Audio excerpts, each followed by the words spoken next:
At my fiancé's house, I overheard him talking to his parents, and the truth shattered me. I stood before the mirror in the bridal boutique, hardly recognizing the woman staring back at me. The ivory silk bodice hugged my curves perfectly, while the cathedral train spread across the polished hardwood floor like spilled moonlight. For a fleeting moment, I felt like the princess I had once dreamed of being as a little girl in Memphis. My mother's reflection appeared behind me, her hands gentle as she adjusted the delicate lace veil. "Stephanie, you look exactly the way you imagined when you were 7, she whispered, her voice carrying both pride and the faint tremor of a woman about to give her daughter away. I smiled, remembering myself at that age, draping old bed sheets over my shoulders and declaring that one day I would marry a prince. Back then it was just fantasy, a fairy tale I spun during sleepovers with my best friends. Now, standing in this $3,000 gown, I wanted to believe that Cameron Fitzgerald was that prince. For 3 years, he had been everything my parents admired: steady, reliable, ambitious.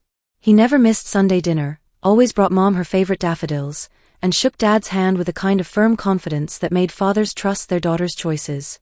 To them, he was the perfect catch, a rising star at the investment firm, from one of Memphis's oldest families. To me, he was the man who had promised to make me the happiest woman in Tennessee. The seamstress pinned the final hem with practiced precision while my mother clasped my hands. "Tomorrow you'll be the most radiant bride Memphis has ever seen," she said, her eyes glistening as though she saw not just the dress, but all the years of hope and dreams she had poured into raising me. I pressed my palms against my chest, trying to steady the thundering rhythm of my heart. I told myself it was pure joy, the overwhelming anticipation of a life about to begin, of becoming Mrs. Cameron Fitzgerald. On the drive home through Midtown Memphis, we went through the checklist one final time. Peach roses delivered to the Peabody Hotel, 3-tier vanilla cake with buttercream roses ready, string quartet confirmed, the ballroom set for 80 guests. My mother ticked each item off with the practiced efficiency of someone who had orchestrated every detail down to the last crystal champagne flute. "And the honeymoon?" she asked with a teasing smile that made her look 10 years younger. I laughed, the sound echoing in our BMW. Cameron had insisted on keeping that part a surprise. "Something unforgettable," he'd promised me last week, brushing a strand of hair from my face. I clung to that word like a talisman. Everything was flawlessly arranged. The entire city seemed to buzz with anticipation about the wedding, how the Hartwell and Fitzgerald families would finally unite two of Memphis's most prominent legacies. Yet as I watched the familiar oak-lined streets roll past, an unexpected ripple of unease moved through me. Nothing had gone wrong. Not a single detail had fallen through in 8 months of meticulous planning. Still, my hands trembled against my purse. Too perfect, my mind whispered. Too seamless to be real. I shook the thought away quickly, forcing another laugh.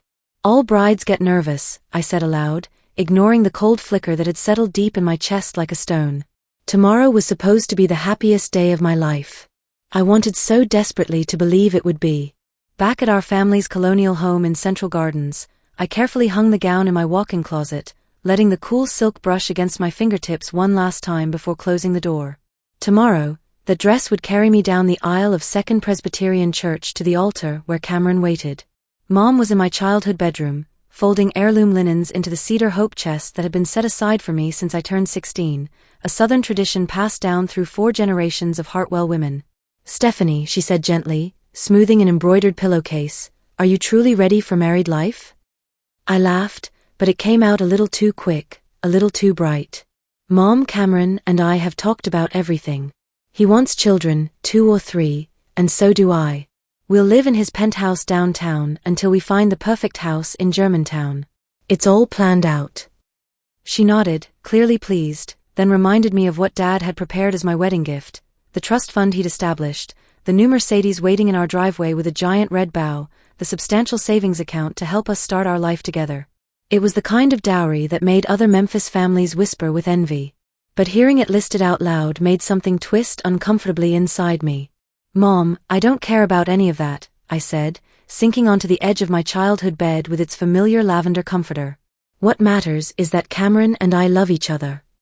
The words slipped out easily, automatically. But as soon as they left my mouth, a shadow of doubt crept in like smoke under a door. I found myself remembering moments from the past year that hadn't quite made sense. The times he didn't return my calls until hours later, always with the same excuse: "Sorry babe, crazy day at the office. The way he'd quickly slide his iPhone face down on restaurant tables whenever I approached. Those late nights out with his fraternity brothers from Vanderbilt, always the same story about networking and client entertainment. And then there was the way he said, "I love you," or rather, the way he never said it first. Always in response to me, never as an offering from his heart. Instead, he'd flash that $1,000,000 smile and call me sweetheart or beautiful, as if pet names could replace real words.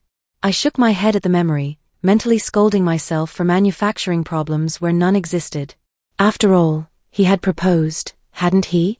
Last Christmas, right here in my parents' living room in front of the 12-foot Fraser fir, with my whole family watching. He'd gotten down on one knee and presented his grandmother's 3-carat diamond ring. He was going to stand with me tomorrow in front of God and everyone we knew. He'd chosen me. Still, that nervous flutter in my chest wouldn't subside. The phone on my nightstand rang, jolting me from my spiral of doubt. I grabbed it eagerly. "Hello."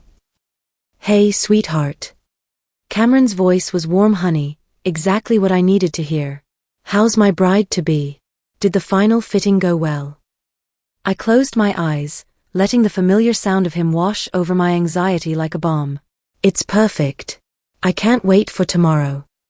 "And I can't wait to make you my wife," he said softly. "Forever, Stephanie. We'll have forever together." I smiled into the darkness, clutching the phone as if it could anchor me to something solid. For tonight, his words were enough to quiet the storm in my head. At least for a little while. I couldn't sit still after our call. Cameron's voice had sounded so tender, so reassuring, that I felt an overwhelming urge to see him, to share the joy and excitement bubbling up inside me. Just for an hour, I told myself. Just to steal one more moment before our wedding day.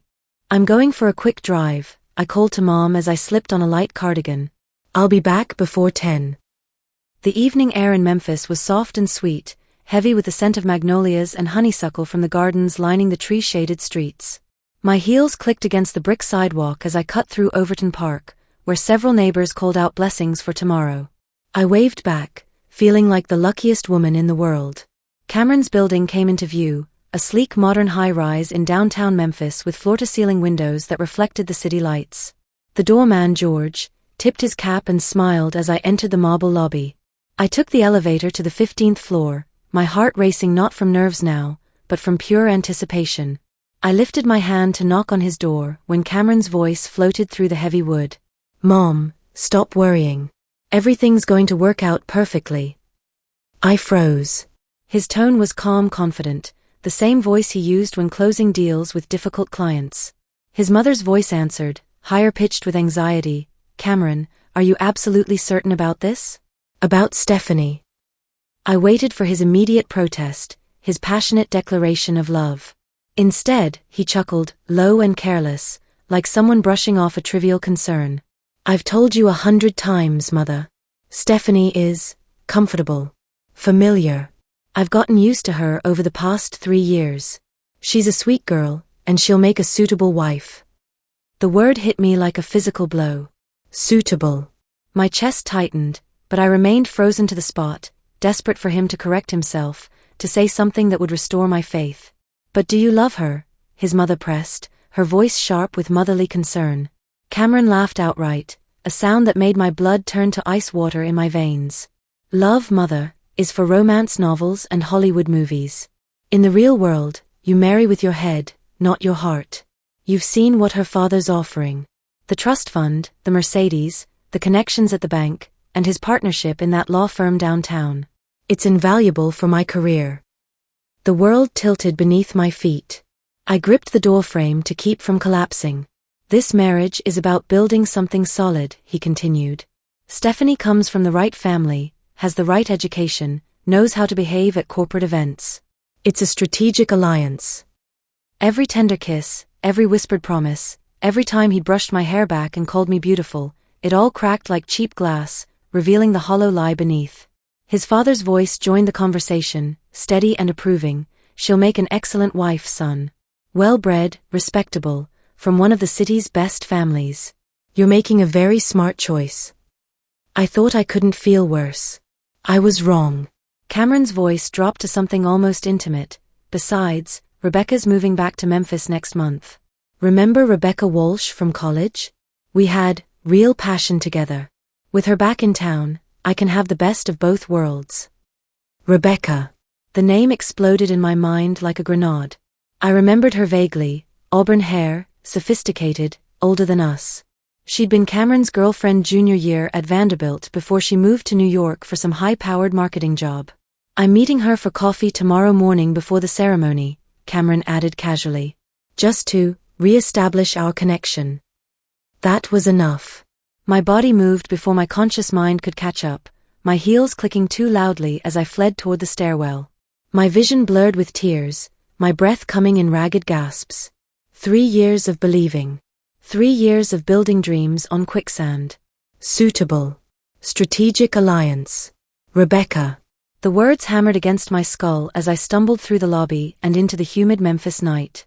By the time I reached my car, the truth had burrowed deep into my bones like a parasite. Cameron Fitzgerald had never loved me at all. I don't remember driving home.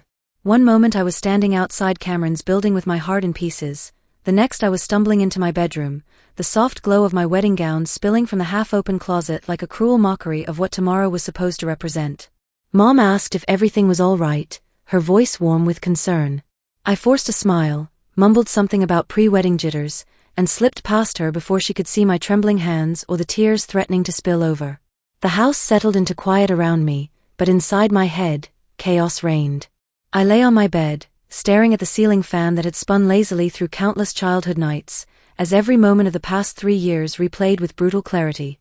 The way Cameron had introduced me to his parents so quickly, had that been romance or calculation? His questions about Dad's law practice, his barely concealed interest when Dad mentioned the trust fund, the way he'd avoided saying "I love you" first, always letting me feed him the words and echoing them back with a smile that now felt rehearsed. How had I been so blind? I had built castles in the air, convinced myself they were made of marble and gold. For hours I lay there, trapped between 2 impossible choices. I could keep silent, marry him tomorrow, and preserve my family's reputation. The guests would smile and take pictures. The society pages would gush. My parents would hold their heads high at the country club. But I would know the truth. I would wake up every morning beside a man who had calculated my worth like a stock portfolio, who whispered sweet words to another woman while telling me I was merely suitable. The alternative seemed even worse. Walking away would break my parents' hearts, ruin months of planning, and humiliate the Hartwell name in front of Memphis high society.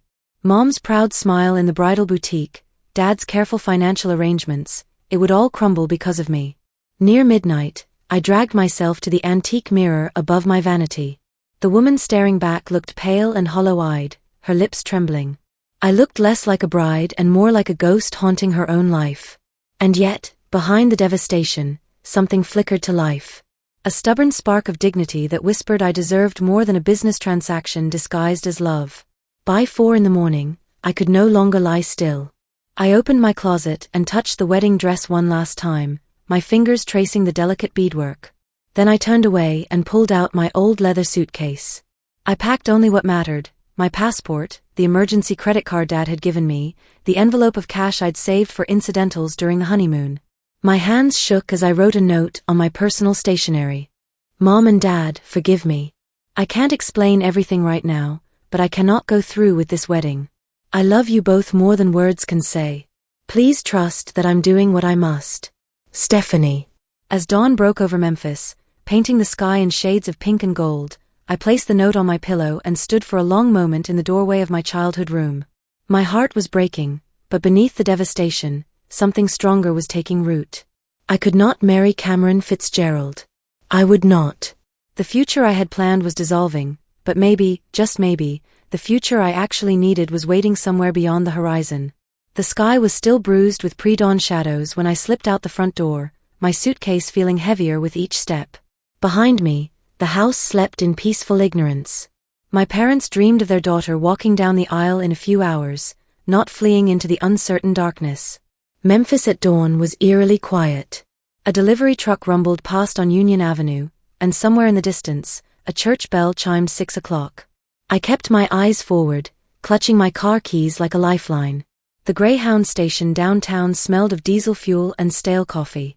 Fluorescent lights hummed overhead as I approached the ticket counter with unsteady legs. "One ticket to Nashville, please," I managed, surprised by how steady my voice sounded. The clerk didn't ask questions, just slid the paper ticket across the scratched counter. "Departure 8:15 a.m. That's about 2 hours, honey." 2 hours. Enough time for Cameron to meet Rebecca at their coffee shop. Enough time for my parents to discover the note on my pillow and realize their carefully planned day was about to implode. My stomach churned at the thought. I found a quiet corner near the vending machines and pulled out my phone with shaking hands. I dialed my best friend Sarah, knowing she'd be getting ready to be my maid of honor. She answered on the second ring, her voice thick with sleep. "Steph? What's wrong? Please don't tell me you're having a panic attack." "There's no wedding," I cut in, my voice cracking. "Sarah, please listen carefully. Tell my parents I'm safe, but I can't marry Cameron. I just can't." There was a stunned silence. "Stephanie, what are you talking about? Did you two have a fight? Whatever it is, we can fix." "I can't explain right now," I interrupted, my throat tightening with unshed tears. "Just please make sure they know I'm alive and safe." "I'm sorry. I have to go." I hung up before her questions could trap me, before her logical voice could talk me out of what I knew I had to do. The guilt came in crushing waves. I pictured my mother's tears, my father's confusion and anger, the shame they would feel when 80 guests arrived at the Peabody Hotel to find an empty altar. My whole life, they had given me everything: love, opportunity, security. And this was how I was repaying them, by running away like a coward, destroying the day they had so carefully orchestrated. But another voice rose inside me, stronger and clearer. How could I stay? How could I vow till death do us part to a man who loved someone else, who saw me only as a convenient acquisition? To marry Cameron would have been the greater betrayal, not just of myself, but of the values my parents had taught me about honesty and self-respect. When the bus doors finally hissed open, I climbed aboard on unsteady legs. The seats smelled of worn vinyl and industrial disinfectant. I slid into one by the window and pressed my forehead against the cool glass. As Memphis rolled away behind me, the skyline, the Mississippi River, the only home I'd ever known, my reflection stared back from the window. A runaway bride with no plan beyond the next few hours. I was terrified of poverty, of loneliness, of being swallowed by a city that didn't know my name or pedigree. But beneath the fear was something sturdier, almost defiant. I had chosen truth over deception, authenticity over convenience. Whatever waited for me in Nashville, at least it would be real. The bus rumbled north through Tennessee farmland, each mile carrying me further from the life I'd known and closer to whatever came next. The bus pulled into Nashville as the sun climbed high over the city's skyline. Music City sprawled before me, unfamiliar but alive with possibility. I stepped off the bus with my single suitcase, my phone buzzing incessantly with calls from home that I wasn't ready to answer. By afternoon, while Memphis buzzed with the scandal of the runaway bride, I was handing cash to a landlady in a faded house dress for a tiny studio apartment in East Nashville. A Murphy bed, a kitchenette smaller than my childhood closet, and a window overlooking a scraggly dogwood tree. It was nothing like the life I'd been promised, but it was mine, and it was honest. The first weeks passed in a blur of terror and determination. I'd never had to find work on my own. My only job experience was the part-time position at Dad's law firm, a role handed to me because of family connections. Out here, none of that mattered. I scoured Craigslist and job boards, my savings dwindling with each passing day. The rejection emails piled up. We've decided to go with a candidate with more experience. Thank you for your interest, but we'll keep your resume on file. Finally, a small marketing company in the Gulch called me in for an interview. I sat across from Jennifer Walsh, no relation to Rebecca thankfully, in a cramped office that smelled of fresh paint and ambition. "Tell me about your experience," she said, her pen poised over my thin resume. I spoke about handling clients at Dad's firm, about organizing events, half true, half embellished. But I forced the words out steadily, even as my hands shook beneath the table. When she finally nodded, her expression softened slightly. "We can start you at $32,000 a year. It's not much, but there's room to grow if you prove yourself. Can you start Monday?" I nearly wept with relief. Yes, absolutely. Walking out of that building into the Nashville heat, the sunlight felt different, sharper, more real. It wasn't triumph, not yet. But it was a foothold, my first genuine victory. 3 months into my probationary period, I was finally finding my rhythm when my past came calling. I was settling into my cramped cubicle one morning when the receptionist buzzed my extension. "There's someone here to see you," she said, her voice curious. "Says he's driven all the way from Memphis." My blood turned cold. I walked to the lobby and froze. Cameron stood there in an expensive charcoal suit, looking thinner than I remembered. His hair was perfectly styled, his shoes polished to a mirror shine. In his hands, he held a bouquet of white roses, my old favorite flowers. "Stephanie," he said softly, his voice carrying that familiar warmth that used to make my heart skip. "We need to talk." We ended up in a small conference room, the roses lying between us like a peace offering. He leaned forward, his blue eyes intense with what looked like genuine emotion. "I made the biggest mistake of my life," he began. "I was a fool. I thought marriage was about building security, about making smart choices. But when you left..." He paused, running a hand through his hair.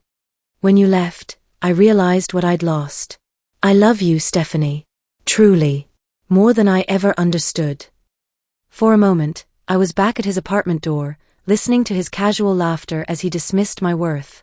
The memory gave me strength. "Stop," I said quietly. "I heard every word you said that night, Cameron. Every single one." His face went pale. You were there? "I heard you laugh when your mother asked if you loved me. I heard you call me suitable. I heard you plan to meet Rebecca the morning of our wedding." My voice stayed steady, controlled. "So don't stand here and tell me you suddenly discovered love after I walked away." He reached across the table desperately. "I was wrong about everything. Rebecca means nothing." "No." I pulled my hands away. "You didn't lose me because you made a mistake, Cameron. You lost me because you never saw me as anything more than a strategic acquisition. And I deserve so much more than that." The silence stretched between us, filled with 3 years of wasted time and broken dreams. Later that week, I found myself having coffee with David, a colleague from the creative team. He didn't bring flowers or rehearsed speeches. He asked about my weekend, listened when I vented about difficult clients, and made me laugh with his stories about his disastrous attempts at cooking. There were no masks with David, no hidden calculations. Just 2 people getting to know each other honestly. Walking back to the office beside him, I realized Cameron no longer held any power over my heart. The past had knocked on my door, and I had finally, definitively, closed it. A year and a half later, I finally felt ready to face Memphis again. Dad's 60th birthday was the occasion, and despite everything, I knew I needed to be there. Nashville had become my world, work I loved, friends who knew the real me, a cozy apartment in Hillsborough Village that actually felt like home. But Memphis was where I came from, where 2 people loved me unconditionally despite my dramatic exit from their carefully planned life. When my plane touched down at Memphis International, I spotted my parents waiting at the gate. Mom cried when she saw me, holding me tight as if I might disappear again. Dad's embrace lasted longer than usual, his silence speaking volumes about forgiveness and love that transcended disappointment. The party was small but elegant. Family and close friends gathered at our home in Central Gardens. Old neighbors and family friends approached me with a mixture of curiosity and something that looked like respect. The whispers that had once terrified me no longer stung. I had survived them, built something real beyond their reach. It was at Gibson's Donuts downtown the next morning, a Memphis institution I'd missed terribly, that I saw them. Cameron and Rebecca, sitting at a corner table, wedding rings gleaming on their left hands. They looked settled in that comfortable way couples have when they've gotten exactly what they wanted. He noticed me first. For a heartbeat, tension flickered across his features, but then he managed a polite smile and stood.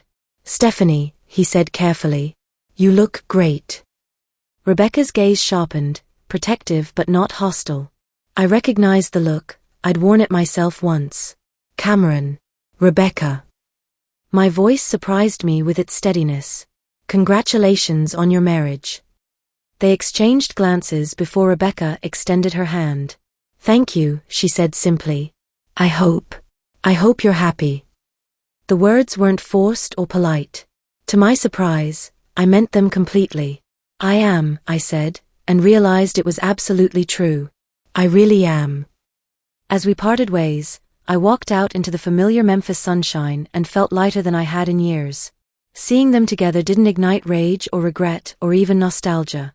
It simply confirmed what I already knew deep in my bones: I had let go completely. That evening, sitting around my parents' dining room table with the smell of Mom's famous peach cobbler filling the air, I reflected on the woman I had become. I wasn't the naive girl who once measured her worth by a man's attention or approval.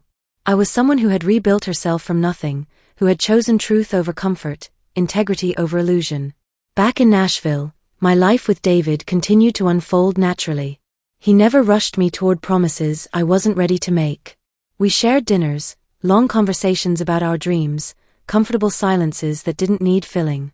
His honesty was his greatest gift. It had built a foundation steadier than any trust fund or social connection. As the plane lifted off from Memphis, carrying me back to Tennessee, I watched the Mississippi River snake through the city below and knew I had finally found peace. Memphis was part of my story, an important chapter that had shaped me, but it no longer defined me. The future spread before me like an unwritten page, and for the first time in my life, I trusted myself completely to write it well. I was no longer the woman who had stood in that bridal boutique, hoping someone else would make her dreams come true. I was the woman who had chosen to save herself, who had learned that the most important love story is the one you have with your own courage. And that story was just beginning.